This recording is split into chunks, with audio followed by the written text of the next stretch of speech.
कोई अधिकारी है? अरे इतने सारे सवाल, मुझे बोलने तो दो। हाँ तो बताओ भी, कौन है लड़का, कहाँ रहता है, क्या करता है? उसका नाम रघु है। रघु? कहीं आप हमारे ऑफिस में काम करने वाले उस थर्ड क्लास रघु की बात तो नहीं कर रहे? वो मामूली सा क्लर्क, मैं उससे कभी शादी नहीं करूंगी। बिल्कुल सही समझी बेटी तुम, मैं उसी रघु की बात कर रहा हूँ। और तुम्हें ये शादी करनी पड़ेगी, वरना सॉरी टू से, पर मैं तुम्हें अपनी प्रॉपर्टी से बेदखल कर दूंगा। पूजा मुंह बनाते हुए अपने कमरे में चली जाती है। इधर कामिनी भी नाराज थी। आप ऐसा क्यों कर रहे हैं?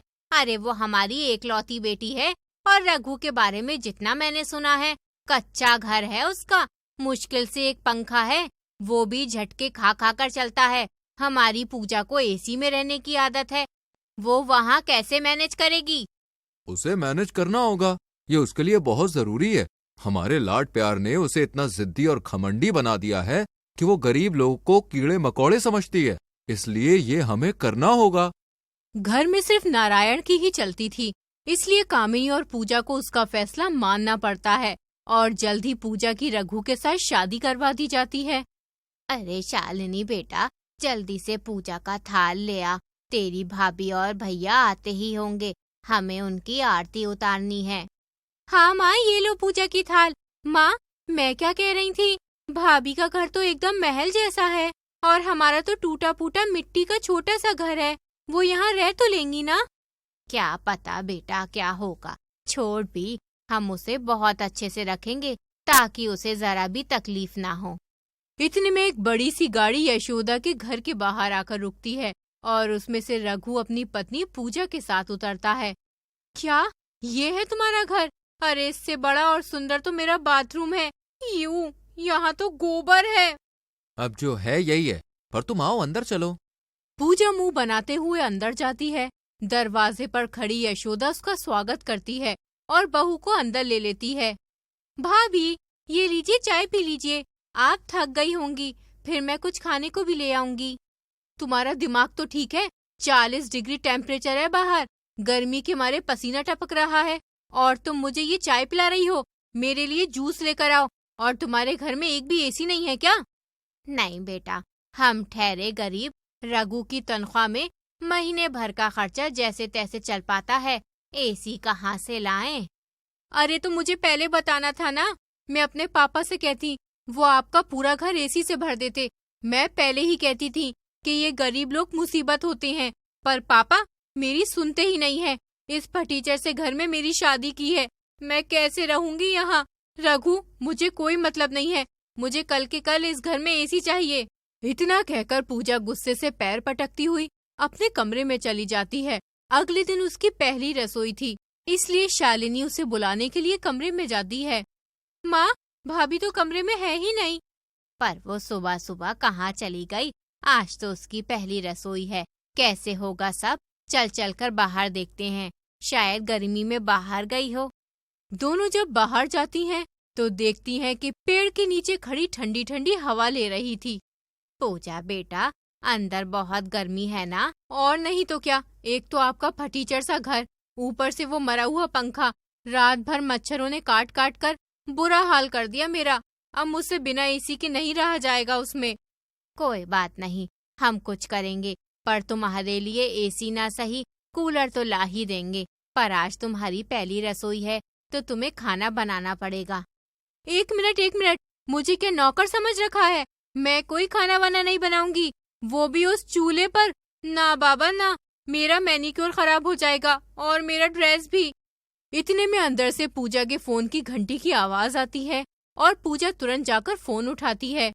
माँ, ये कहाँ भेज दिया है मुझे? रात भर मैं कैसे सोई हूँ मैं ही जानती हूँ। मैं जानती हूँ बेटा, पर अब वो तेरा ससुराल है तो तुझे वहीं रहना है। आज तो तेरी पहली रसोई भी है, तो क्या बना रही है? मैं कुछ भी नहीं बनाऊंगी, ना आज ना कल और कभी भी नहीं। अरे क्या बनाऊं मैं? आप किसी नौकर को भेज दीजिए।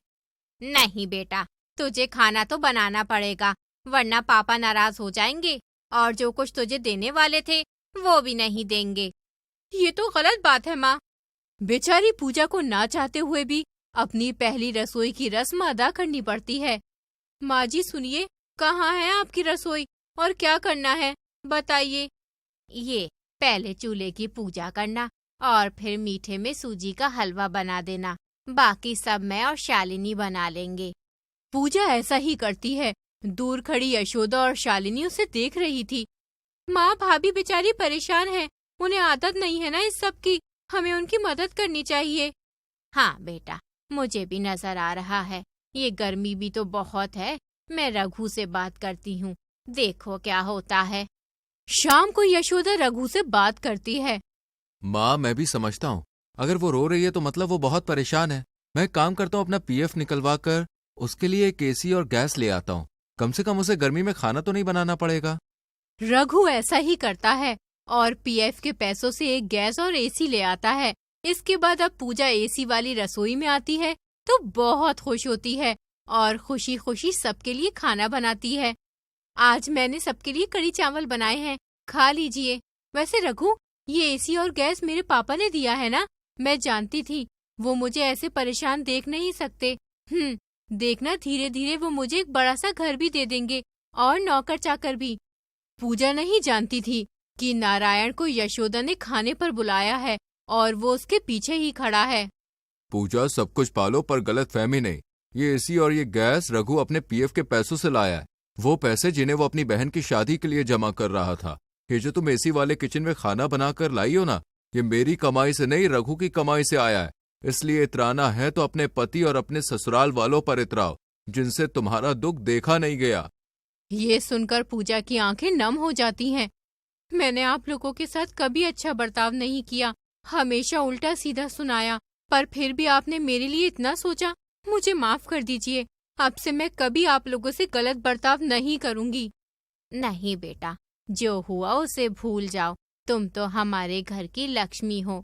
चलो आंसू पोंछो। इस तरह पूजा भी पूरी तरह बदल जाती है और पूरा परिवार खुशी खुशी रहने लगता है। तो दोस्तों, ये कहानी हमें सिखाती है कि परिवार से बड़ी कोई ताकत नहीं होती। अगर परिवार साथ है तो आप हर मुश्किल को पार कर लेंगे। तो आज के लिए इतना ही। वीडियो को लाइक और चैनल को सब्सक्राइब करें। अरे यार, ये किशन कहाँ रह गया? बैठे बैठे मेरी तो कमर अकड़ गई, लेकिन इस किशन का अभी तक पता नहीं है।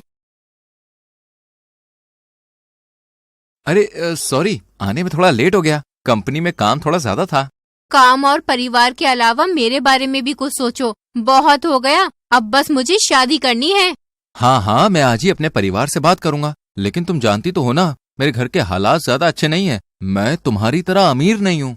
ओहो किशन, तुमने फिर से ये गरीबों वाली बातें शुरू कर दी। मुझे तुम्हारे पैसे नहीं, तुम्हारा साथ चाहिए। किशन सुमन की बात सुनकर बहुत खुश होता है, लेकिन तभी सुमन को मटन पकने की खुशबू आती है। हो वाह, कितनी अच्छी खुशबू है, ये तो मेरे फेवरेट मटन की है।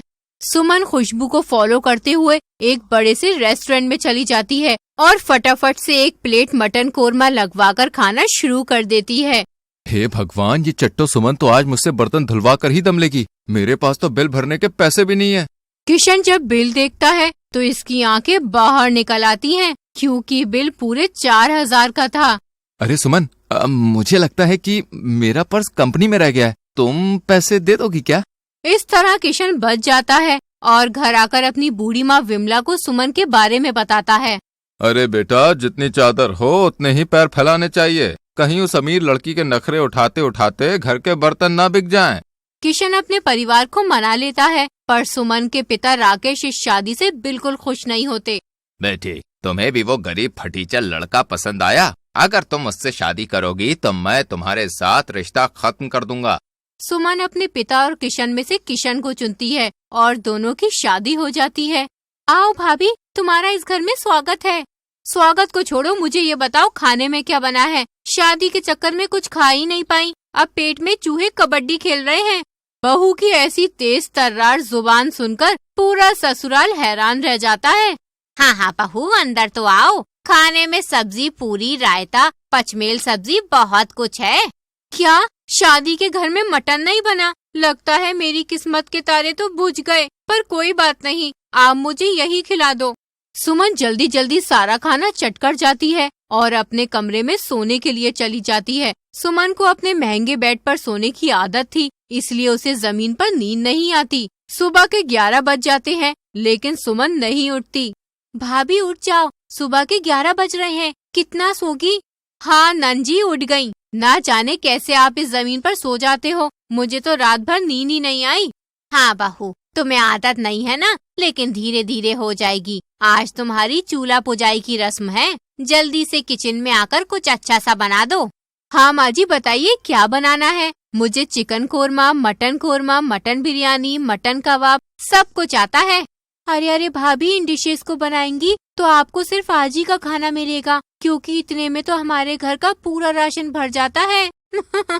हाँ बहू, घर में पैसों की तंगी है, इसलिए तुम कोटे के चावल और आलू का रायता और बिना मेवे के सूजी का हलवा बना दो। मुझे तो लगता था किशन नॉर्मल गरीब है, लेकिन यहाँ तो पूरा परिवार गरीबी की कश्ती में बैठा है। सुमन विमला के बताए अनुसार सारा खाना बनाती है और सब सुमन की काफी तारीफ करते हैं, लेकिन किशन कुछ उदास होता है। क्या बात है, आपने सड़े हुए कद्दू की तरह मुंह क्यों बनाया हुआ है? आपको भी मटन खाना है क्या? अरे नहीं नहीं, मेरी जॉब चली गई है, कंपनी बंद हो चुकी है। क्या पहले ही हम क्या कम गरीब थे जो अब आप बेरोजगारी की खबर ले आए? भगवान पर भरोसा रखो बहू, सब ठीक हो जाएगा। किशन की नौकरी चले जाने के बाद घर के आर्थिक हालात और बिगड़ते चले जाते हैं। अब बस बहुत हुआ, मैं मटन के बिना नहीं रह सकती। एक काम करती हूँ, मेरे पास जो सोने के बुंदे रखे हैं मैं उन्हें बेचकर 5 स्टार होटल में जाकर मटन खाती हूँ। सुमन एक बड़े होटल में पहुँच जाती है और यहाँ बहुत सारी मटन की डिशेस ऑर्डर करके मजे से खाती है और पैसों के बदले अपने बुंदे दे देती है। अब जरा मन को शांति मिली, ना जाने मैंने क्यों किशन से शादी करके अपनी किस्मत फोड़ ली। सुमन पेट भरकर खाना खाने के बाद अपने ससुराल आ जाती है। सुमन, तुम भी खाना खा लो, आ जाओ।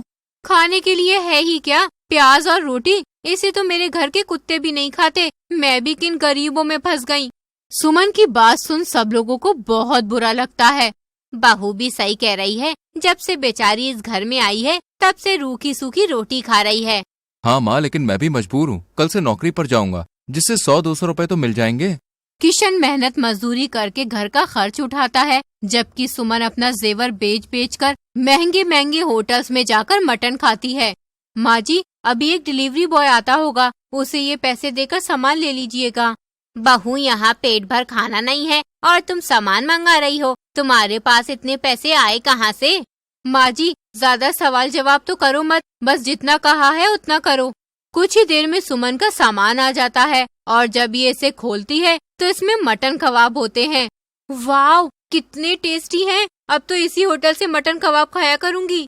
माँ देखो, भाभी कैसे हमें जला जलाकर चटकारे लेकर खा रही हैं। सुमन मटन की इतनी दीवानी होती है कि ये अपना बचा कुचा सारा सामान बेच देती है और अकाउंट के पैसे भी खाने में उड़ा देती है। आज तो मटन बिरयानी और कबाब खाकर मजा ही आ गया, लेकिन कल कैसे खाऊंगी, अब तो मेरे पास पैसे ही नहीं बचे।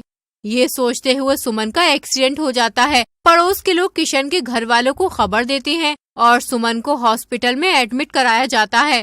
माँ, सुमन के इलाज में पूरे 50,000 रुपए लगेंगे, उसके दिमाग में अंदरूनी चोट आई है। हाँ, बहू का इलाज जरूरी है, तू एक काम कर, बहू के कुछ जेवर होंगे वो बेच दे और मैंने जो सुनीता के लिए जेवर रखे हैं उन्हें बेचकर पैसों का इंतजाम हो जाएगा। किशन पूरे घर में सुमन के जेवर ढूंढता है, पर इसे खाली डब्बों के अलावा कुछ नहीं मिलता और फिर ये अपनी बहन सुनीता की शादी के जेवर बेचकर सुमन का इलाज कराता है और हॉस्पिटल से घर ले आता है और जल्दी सुमन ठीक हो जाती है। माँ जी, मेरे इलाज के लिए आप लोगों ने पैसों का इंतजाम कैसे किया? अरे बेटा, सुनीता की शादी के लिए जो जेवर रखा था वही बेच दिया। तुम भी तो हमारी बेटी हो। हाँ, मैंने तुम्हारा जेवर ढूंढा, लेकिन वो कहीं नहीं मिला। सुमन सबकी बातें सुनकर सोच में पड़ जाती है और नम आंखों से कहती है, मैंने अपना जितना भी जेवर था वो सब महंगे होटल में मटन खाने के लिए बेच दिया। मुझे माफ कर दीजिए, आपको मेरी वजह से सुनीता की शादी का जेवर बेचना पड़ा। कोई बात नहीं बहू, जो हुआ उसे भूल जाओ, पर याद रखो भगवान ने हमें जो दिया है उसी में खुश रहो। अगर हम अपनी इच्छाएं बढ़ाएंगे तो दुख और बर्बादी के अलावा कुछ हाथ नहीं लगेगा। हाँ माँ जी, मैं समझ गई, मुझे फिजूल खर्च नहीं करना चाहिए। अब से मैं मटन को हाथ नहीं लगाऊंगी और जो भी घर में बनेगा उसी में भगवान का शुक्र अदा करूंगी। तो दोस्तों, कैसी लगी आपको ये कहानी? कमेंट करके जरूर बताइएगा। वीडियो को लाइक करके चैनल को सब्सक्राइब कर लीजिएगा और हाँ, बेल आइकन प्रेस करना ना भूलिएगा। मिलेंगे आपसे अगली वीडियो में, तब तक के लिए बाय।